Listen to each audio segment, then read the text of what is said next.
Welcome to the Time Variance Authority. I'm Miss Minutes, and it's my job to catch you up before you stand trial for your crimes. So settle in. Now hang on just a minute. And we'll get you in front of a judge in no time. Who actually believes this crap? Sir, I'm gonna use your ticket. No. Thanks for visiting the TVA. Don't hesitate to let us know how we're doing. Hola Kate, how are you? ¿Cómo estás? Hey, I love your background. Thank you.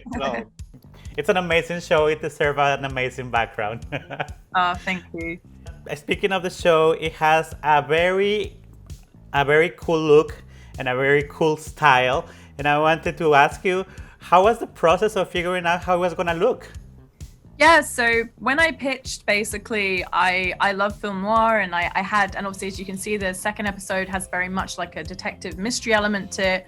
And my DP, Autumn, she also loves those movies. And I think for us, key things were just finding the right team. So I worked with Autumn and Kazra, my production designer.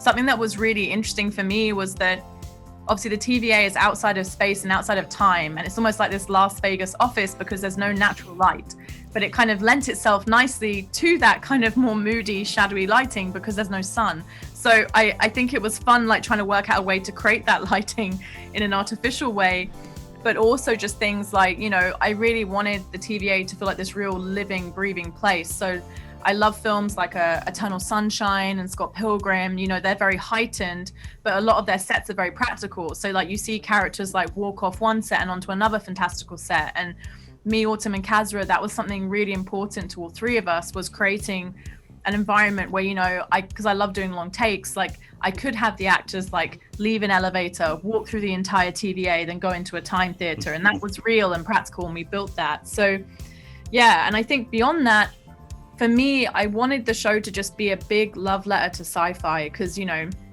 we're creating this new corner of the MCU, and I'm sure you can see in the first few episodes, I have references across the whole show, obviously, but within the TVA, like, Brazil, Hitchhiker's Guide, Blade Runner, Metropolis, like I drew from a lot of different places. And I think there's things like, even just with our tech, like I really wanted the tech in the TVA to have this kind of retro futuristic look to it. It's like the golden age of comic books, but also just the films I was drawing from, like, the computers were inspired a bit by Alien, the Time Doors a bit by Dune. And I love sci-fi. So I was just like, still fun. It shows your love for sci-fi and how much attention to detail you put. And I love it because it feels fresh and new and something that we haven't seen in a story that has been taking 10 years. I'm Agent Mobius, by the way. Are you taking me somewhere to kill me? No, that's where you just were. I'm taking you someplace to talk. Well, I don't like to talk, but you do like to lie, which you just did.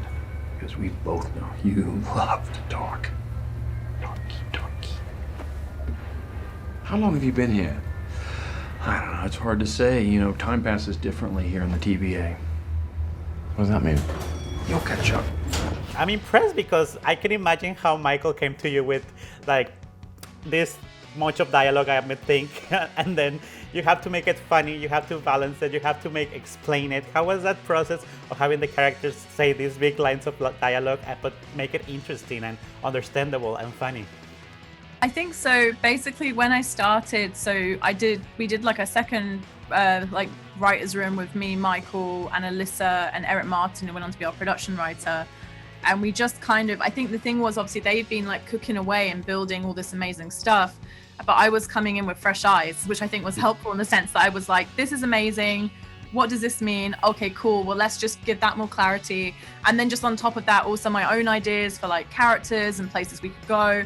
I think something that was really important to us though was, I love working with my cast and the actors. And we did, like, as you can see, that first episode, it's largely a two-hander between Loki and Mobius, and it was almost like filming a play. And so we did a lot of table reads rehearsal just between Tom and Owen, and getting their input as well, and obviously Tom's input just on the Loki side of things and making sure it was balanced.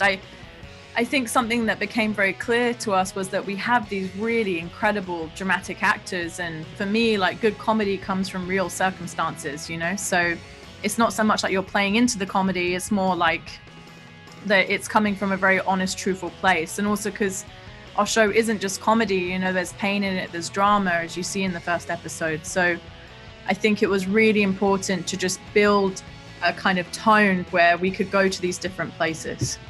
I'm impressed, and Kate, you're doing an amazing job. I can't wait to see the next episode, and thank you so much for sharing the show with us.